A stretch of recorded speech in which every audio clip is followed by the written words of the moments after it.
Michael in Denver, who has been on the line and waiting for quite a while, but is asking a question that is, a good one, and actually reminiscent of another caller who ended up dropping, who asked a very similar thing. So I'm hoping we can wrap the answer to that call and this one into one. So, hi, Michael, how are you doing today?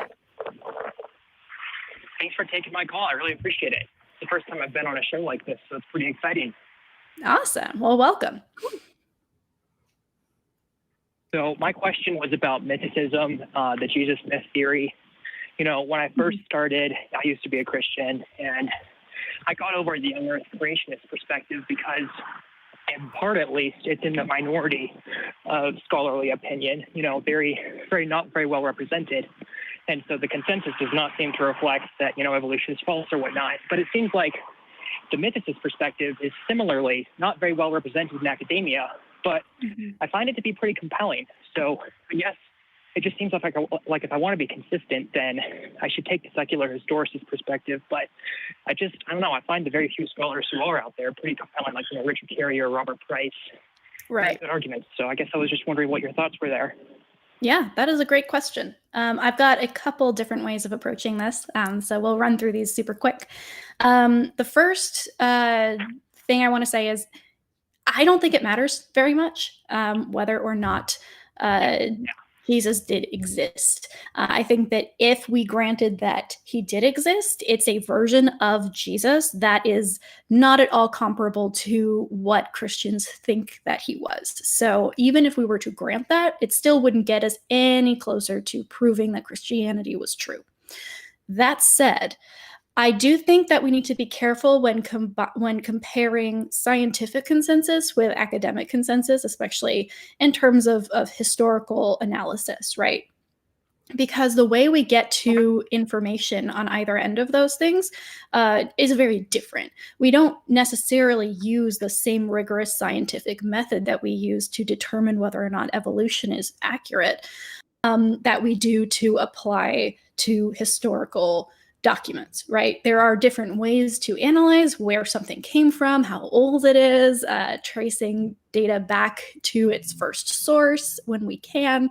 So there is a level of scientific approach there, but it's not nearly as rigorous or as tested or as replicable as scientific discoveries are. So I understand that and it makes sense that you'd say, well, I'm not going to go with a fringe scientific theory because it's not supported by the majority of scientists. So why would I go with a fringe historical theory if it's not supported by the majority of historians?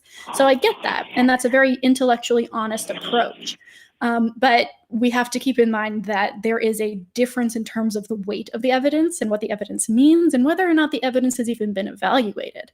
A lot of the time, if a couple of sources say that a person in an ancient civilization existed, we'll just grant it because, yeah, sure, why not? That person existed. We're not invested in proving whether or not there really was, this ancient person, right? We'll just build on it, assuming that, sure, it's, innocent until proven guilty. They exist until they're proven not to exist to a certain degree. What mythicists are saying is that's not enough for Jesus. If Jesus is truly somebody who is so historically important, we should be putting more attention and more emphasis on proving or disproving whether or not this character existed. And they have different levels of opinion in terms of whether or not that is actually proven or disproven. So myself, I'm not a mythicist just because it's a positive claim that I don't feel comfortable making because I can't back it up with enough evidence myself. But I don't think that it's as ridiculous as some people say it is. I don't think it's very useful. I think we can very much grant that there could have been a Jesus figure. But again, I don't think that gets us any closer to the quote unquote truth, if that makes sense. Yeah, of course. One of the first things. Sorry, go ahead. Oh, I didn't mean to interrupt you. Go ahead. No problem at all. No, I get it. It's one of the first things that I was thinking about when I started to read. I've read a bit of David Fitzgerald and a little bit of Richard Carrier. Mm-hmm. And one of the first things they always say is, it's not exactly an important question unless you're a Christian, then it is. But Mhm. yeah, it's not like, no skin off my atheist nose if he does exist. So that's not, I don't see it as a matter of primary importance, but I just find it an interesting topic. And, as far as my perspective goes, it makes hard atheism when it comes to Christianity a lot more viable. Because, if you can say he doesn't exist, then you can also say the Christian God also does not probably exist as well. So I just thought it's an interesting way of, how it parallels atheism. Yeah. So to give you my perspective for whatever it's worth, I wouldn't count myself as somebody who is a historicist. I don't know. What do you call it? Like Jesus historicist? I don't know if there's a comparable word. I don't even know if there is a word for it. Yeah. Somebody who affirms that Jesus was non-religious side. It's like a secular historicist. Oh, okay, fair enough. But I'm not somebody who would just make the positive claim, like V said, that there definitely wasn't a Jesus. And there's a couple of reasons why.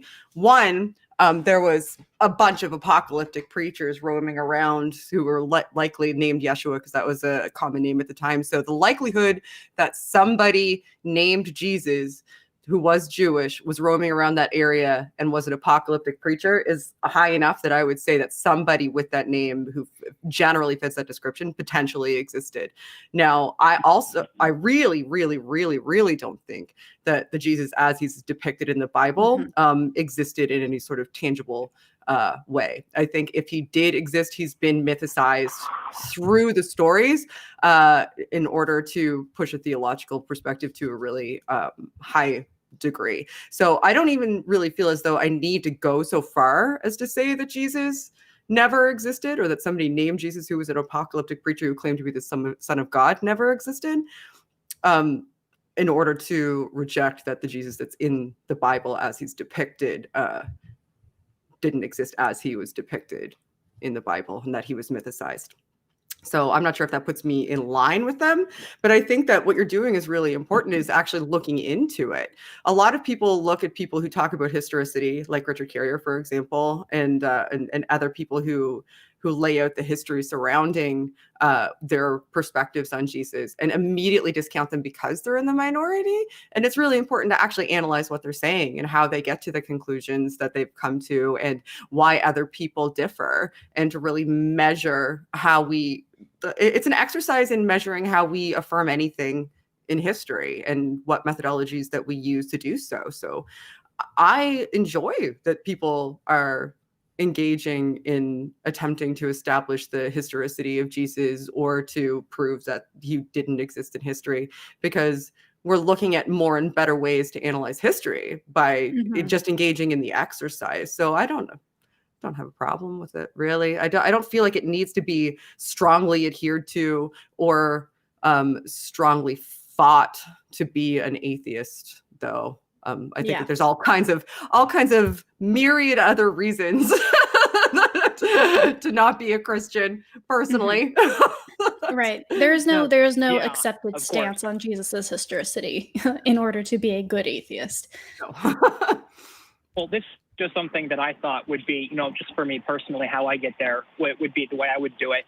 And I was just curious if it's like something I should look into more, or if it, the fact that it's in such a small minority means maybe I should pursue something else, is what I was asking.